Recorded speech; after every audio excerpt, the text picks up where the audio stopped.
Coming up on Tekzilla, HDTVs, chrome-plated PCs, tablets, please, no more tablets, and so much more. Yes, it's My Voice is Blown. It's our post-CES 2011 wrap-up show, so grab your Advil and a big old glass of water, because Tekzilla starts now.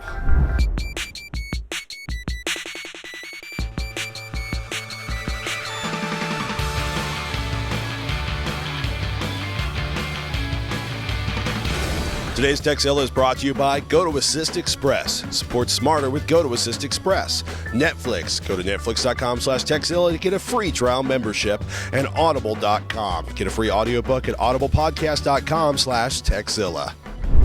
I'm Patrick Norton. I'm Veronica Belmont. Welcome to Tekzilla, hands-on reviews of the latest tech and how to make the most out of the gear you've already got. Whether you're a beginner or tech support for your friends and family, if you've got a question about tech or the nicest waitress in Las Vegas, we've got an answer for you. I'm sorry, I was like, Jules, Boca de Beppo. Jules, Boca de Beppo. East Flamingo absolutely saved the entire crew dinner last night single-handedly. Indeed. And if we don't have an answer, we'll find someone who does. Yes. CES 2011, we have posted dozens of videos from the show floor at Tekzilla.com and at youtube.com/TechHD.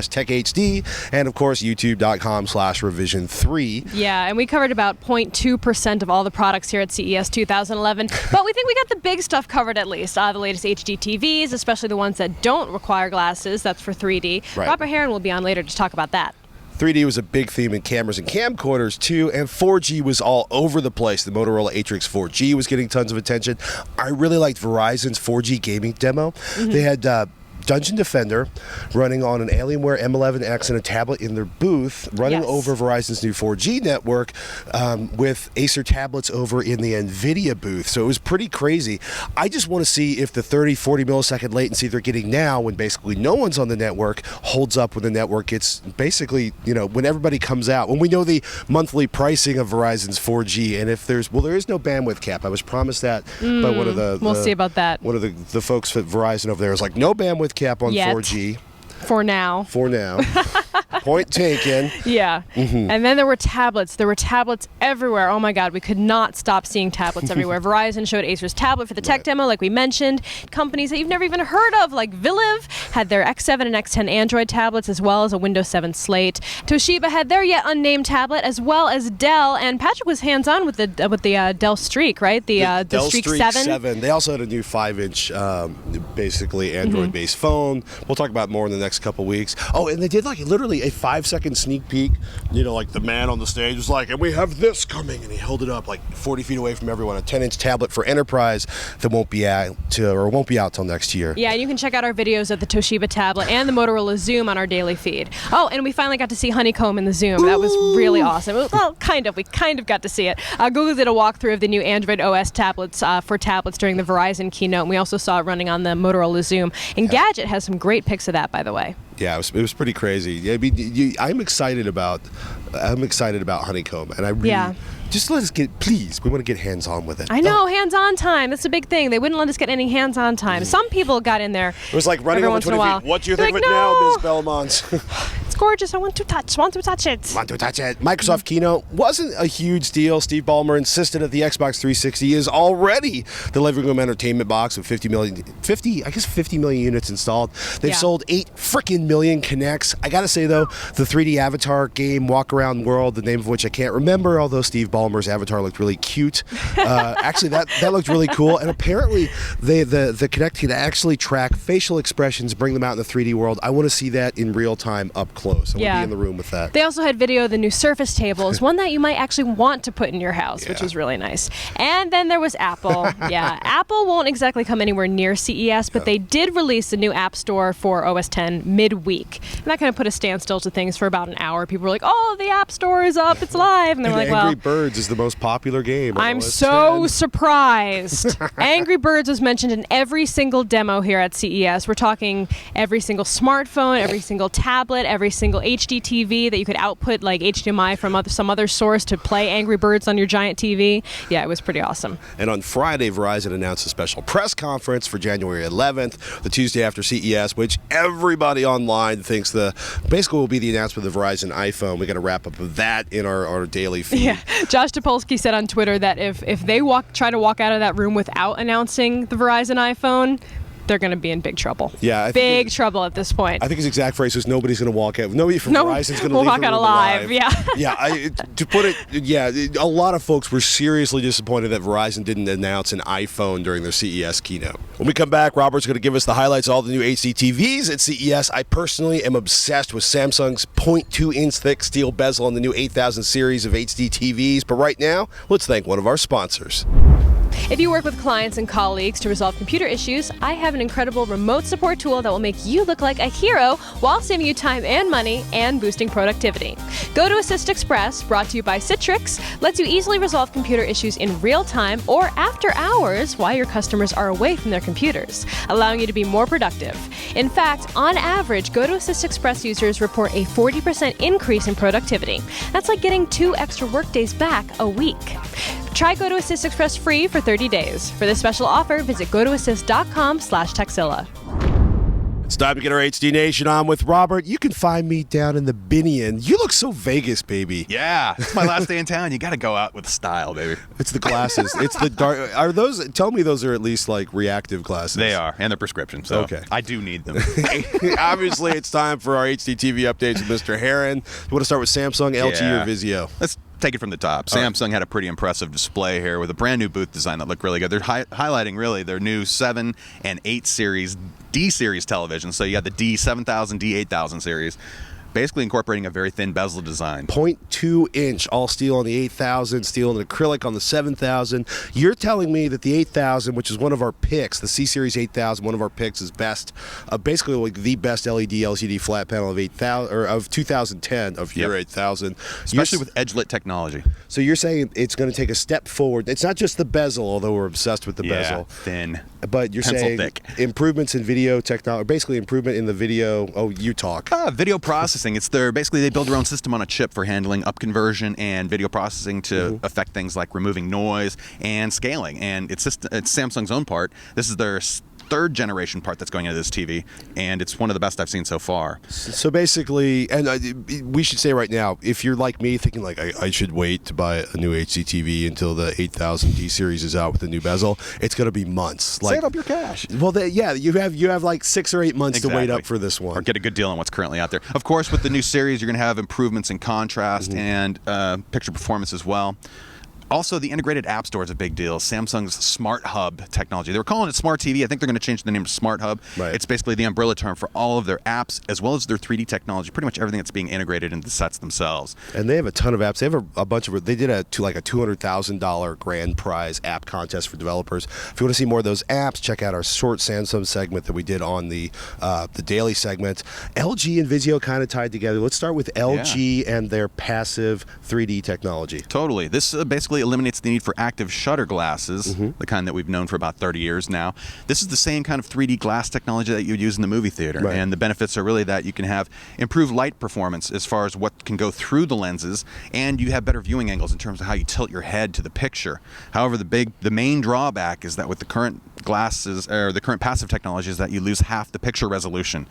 And that's with, say, a Blu-ray movie. Now, if you're talking about broadcast 3D, the way they do that frame packing technology, you'll basically decimate it yet half again. So not good.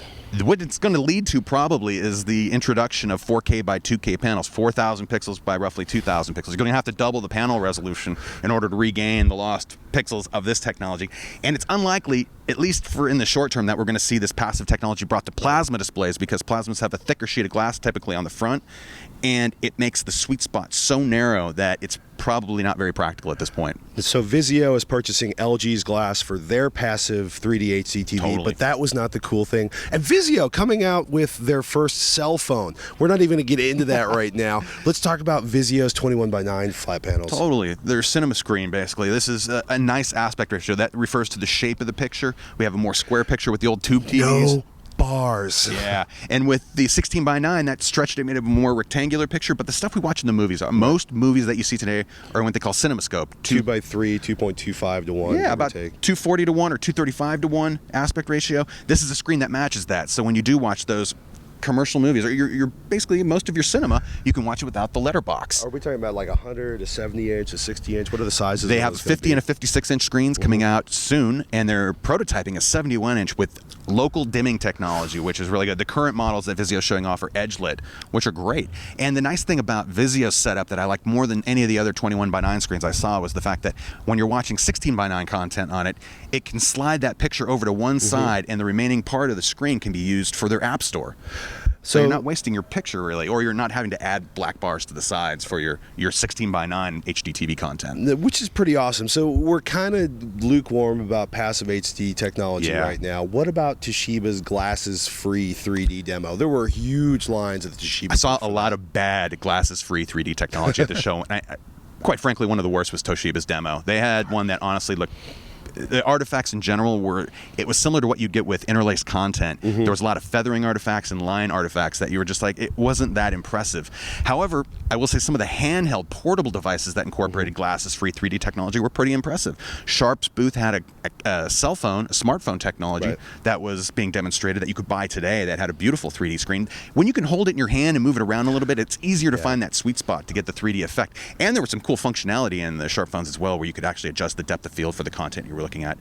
That was pretty cool. Probably the big surprise of the show, JVC had some gorgeous new projectors. You got to see those on the show floor. Let's see that package right now. The creme de la creme in the JVC booth is their DILA-based front projector, a 3-chip system that uses basically 3 chips to provide 1080p resolution and full motion performance, as well as good light output. The best one they have currently will be the DLA X9. This is the very first THX certified 3D front projector. Now, because they're doing 3D with shutter glasses to get full resolution support, they basically need to up the light output. So they took it from last year's 200-watt bulb system to a 220-watt lamp system instead.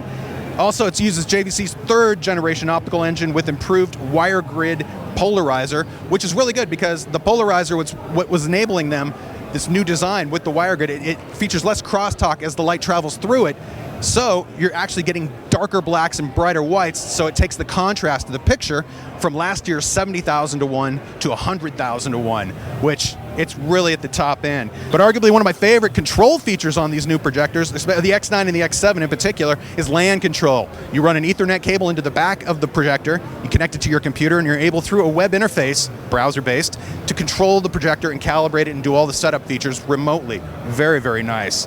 Now for the X7 and X9, that THX certification, JVC claims it improved the overall quality of the picture by about 20%. So taking it through that process and paying extra for that certification seemed to work out in their favor. But for an entry-level projector, the X3, for a $4,500 price point, that's going to get a lot of people interested in home projection with extreme amounts of quality that even a couple of years ago would have been arguably 2, 3, up to 10 times more money than it is today. You had a couple more things you saw at JVC. Yeah, well, particularly about the X7 and X9 new projectors. One is that they're achieving these contrast levels without a dynamic iris, which compared to some of the other technologies out there, the other projectors you'll see, they do these, it's like a dynamic contrast system where you can create these really inflated claims of how much contrast you're getting. JVC is able to produce such dark blacks, that's how they're hitting these levels of contrast. Also, it incorporates an HQV-based video processing system, so if you're feeding it standard def, it's going to look pretty darn good. It's one of the better video processing systems you can get on a piece of consumer gear anyway. And also, it incorporates 120 hertz display technology as well, so you can do either smoothing, which you hate, or you can do a nice 5.5 for a good cinema view. I'm trying to warm up to the smoothing. It's just not working. Dude, I'm with you. It just doesn't look right. Especially on movies. If it's shot in 24p, show it in 24p. So, you got your media badge on, you're walking around the show floor, and suddenly the dreaded and sometimes exciting moment when a PR person walks up and says, "What are you here to see exactly?" The arm grab is the important part of that. And I'm like, well, I'm here to cover, HDTV home theater gear. And they say, oh, perfect, follow me. Serendipity. They just dragged me into a private room, not on the main show floor, where they introduced a new TV that I'd never seen before, a company called Elocity, and they showed off, I believe it was a 50-inch LCD screen with the passive 3D technology. And it looked good. The glass is free. Not passive, but glasses-free technology. It was the best looking I had seen on the show floor. I had seen a lot of bad 3D. This was arguably the best one from a company I'd never heard of. They do specialize. Elocity specializes in digital signage, which is where all of the glasses-free 3D technology started. However, they're working on now a consumer version that'll be out later in 2011.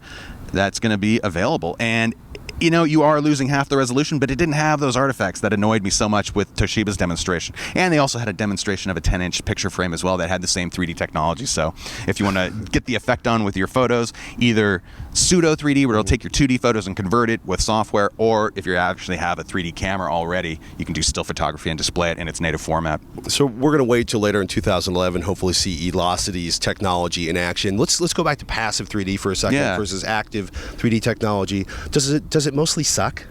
Is that too cruel? You know what? It shares some of the same problems that we have with the liquid crystal shutter glasses, in that we're losing brightness because of the film that they have to put on the front of the screen. Right. Yes, the glasses themselves transmit more light, but you have to cut that light at the source by using that new filter technology. Also, because of that, you have to increase power consumption in order to regain that brightness. And that applies to not only, liquid crystal shutter glasses, but even the projection systems that we looked at. They have to up the light output in order to maintain a good looking picture. So yes, on top of all the similar issues that they have, you still have the loss of resolution. And that's really kind of a big one for me. Now, if you're sitting far enough away, it doesn't matter, because you're not going to be able to perceive that detail anyway. If you're like anyway. 6-8 feet from your HDTV. But if you're really paying attention to your pixels, you will notice the difference. Next week, we're going to show you off. Well, I got to talk to the CTO at DTS. That's Dolby's competitor. We've had a lot of questions from y'all asking about the difference between Dolby and DTS. We're going to show you that interview next week. Up next, Alienware ramps up the bling. Not quite like this $49,000 Wii, but very shiny. And, well, we're going to talk to Veronica about some of her favorite stuff at CES we haven't covered yet. Right now, let's thank one of our sponsors. Netflix delivers movies directly to your home, saving you time, money, and hassle. As a Netflix member, you can instantly watch thousands of TV episodes and movies streaming directly to your PC, Mac, or right to your TV via a Netflix-ready device like the Xbox 360, PlayStation 3, and the Nintendo Wii console. Plus, get DVDs by mail in about one business day. Watch as many movies as you want. Shipping is free, and there are never any late fees or due dates. Keep the movies as long as you like. DVDs by mail, plus instantly right to your TV. Get unlimited movies 2 ways for one low monthly price. As a new member and Tekzilla viewer, you can get a free trial membership. Go to www.netflix.com/Tekzilla and sign up now. Be sure to use this URL so that they know we sent you. Okay, Veronica, what's your favorite thing you saw on the show floor we haven't talked about yet? My favorite thing, all right, well, if you haven't talked about it yet, it's the Acer Iconia, which was awesome. It's like this dual touchscreen laptop that we saw over at the Microsoft booth. And it is really, really cool. It's got this like 10-point touch system to bring up the keyboard. Yeah, really, really neat. Coming out this year. Could you actually type on the touchscreen keyboard thing? It wasn't easy. It's kind of reminiscent of typing on an iPad. But once you get used to it, it gets a little bit better. You can still attach an external keyboard if it's not working for you, but just having that ability to have both screens usable. You can either use it as one giant screen, or you can put different windows on either screen. Then you can use the bottom screen as a keyboard. You can use, if you use 5 fingers, then it brings up this separate little interface that Acer made. It's really cool. The 5-fingered interface of doom. Okay, what was the story in the House of Marley headphones? Big Bob Marley fan, a little weirded out to be like, Marley headphones at CES 2011. Yeah, this was interesting because we weren't even planning on covering them, and then the PR woman pulled us into the booth and we were hooked. It's all based around sustainability, and it's supporting their One Love charity as well. Cool. And we actually got a chance to talk to Rohan Marley about the whole thing. Hey everyone, Veronica Belmont here at CES 2011, checking out the Marley booth of products, and I'm joined here by Rohan Marley. Tell me about the inspiration behind the product line. Well, of course, the inspiration begins with my father, Bob Marley, as we know, and his principles of what he represents and us, the Marley family, as his children represent, and how we would want to enter into the consumer electronic marketplace. So the inspiration comes from the family's legacy and our core values of what we believe things should be made from and how we see Earth, And I noticed that they're all made out of primarily recycled materials or recycled plastics, and that seems very important to your line as well. Yes, well, absolutely. What's more important to us is that we utilize sustainable materials, being eco-friendly, being environmentally, aware, and also what's key to us is a waste conscious, being able to be aware of the things you use and things you're taking from the earth, as well as what you're giving back to the earth. And with all that being said, still having a superior quality product. Do you have any personal favorite products in the line that you love? Well, personal favorites, let's see.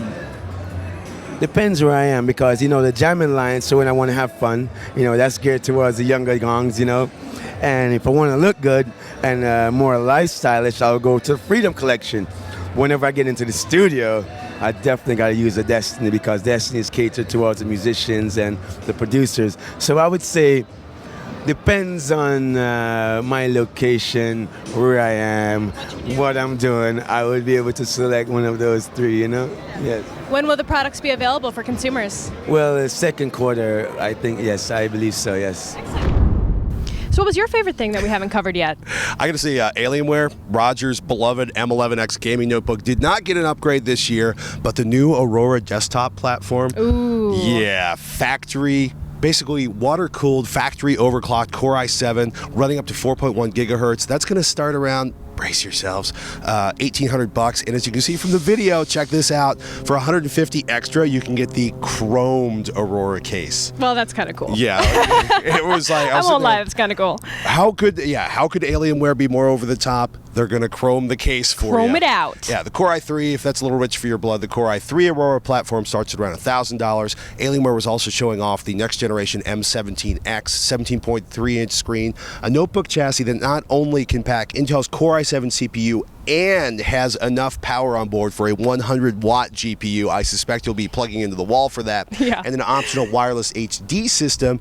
Basically, it's Cybeam's technology. You can roll 1080p gaming directly from, there's an antenna in the top of the monitor, and that will broadcast to your compatible HDTV or with a dongle that they'll be offering. So no cables, 1080p wireless gaming to any HDTV out there. Nice. And what was this sewing machine that I heard you talking about? Brothers Entrepreneur Pro PR 1000, your basic 10 needle, that means 10 color embroidery machine, dropping 1,000 stitches per minute. I didn't know you were such a little domestic god. I am a little domestic god. We'll show you more of that particular sewing machine next week, I suspect. Yeah, that's adorable. You are so domestic. Did you embroider this yourself? Don't Is this your own work? Don't mock. I'm sorry. Hey, just because I can hem my own pants. Hey, stay tuned. Top CES picks from some of our favorite tech experts. Veronica got the news for you right after this break. Let's take a moment to thank one of our sponsors, Audible.com. You may not realize it, but I drove all of our production equipment to CES, and I'll be driving it 9.5 hours back to our office in San Francisco,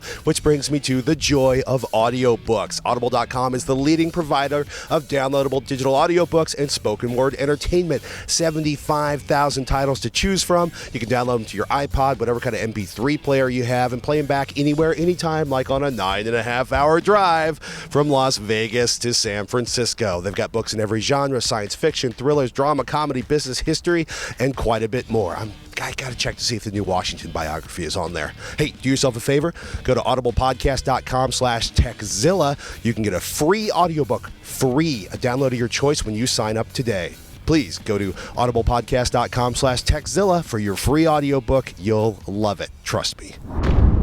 One of the best things about going to CES, after the lack of sleep, the dry air, the crowds, the terrible, terrible traffic, and the chilly weather for the time of year. Don't forget the flus brought from 6 continents directly to Las Vegas. Sickness, yes. But the best stuff is getting able to catch up with some of the coolest people in technology. It's like homecoming. It is. It's the one time a year we all get together in the same place, we drink a lot of booze, and we talk about the stuff we love. Here's some of our favorite tech experts talking about their favorite thing at CES 2011. We are here at Showstoppers at CES 2011, asking the tech experts what they're looking at here at CES this year. And we have Andrew Eisner. So what has really caught your eye this year at the show? Well, it's sure apparent that consumer electronics are alive and well because there's an awful lot of gadgets and gear here to see. It's certainly clear that the big manufacturers like Sony and Samsung are just reaffirming their commitment to 3D with more products and more marketing and more 3D than ever. So what have you seen at the show this year, David, that you've been really interested in? I thought a couple of things over here with Griffin Technology I thought was pretty cool. I'm not a guitarist, but they've got simulated pedals for a guitarist. So, some guitarists might buy like 20 of these pedals. You just buy this one thing which has got like 4 things, but then you can simulate a multitude of different pedals. So I thought that was pretty cool. Well, I'm mostly a computer components guy, so I'm seeing a lot of USB 3.0, seeing a lot of cloud-based stuff. People are moving, they're taking their network attached stuff, they're like why don't we access this everywhere? Putting it on the cloud, making it accessible. That's a big trend I'm seeing. I think there's a big trend happening as this, I don't know if it started here or when, but there's something, I can't remember, social networking is big. That's going to take off. So the thing that really gets me, there's these camera crews. They're all over the place taking videos with usually people younger than you. Most of the people are 14. They're like 14 years old, and they got weird equipment, and they're roaming around, and they're awkward, and they don't know what they're asking. It's terrible. That's the biggest trend I've seen. What trends or products have you seen at CES this year that have really caught your eye so far? That's a very tough one because, as you know, a lot of the stuff at CES is just rehash. For instance, a rehash of the 3D TV nightmare of last year, a rehash of the tablet nightmare of last year. Dudes, forget the 3D. Do the 4K. I want 4K, not 3D. 4K. Everyone is making a tablet, whether it be an Android tablet. Intel even has the Migo tablet, which is the operating system that came from Nokia originally. And they also showed off some Windows 7 tablets. Everyone's making a tablet now. Everyone's making tablets before, and no one was buying them. And now there's about 1,000 Android tablets out there right now. What have you seen at CES 2011 that has really piqued your interest, caught your eye? Not a damn thing.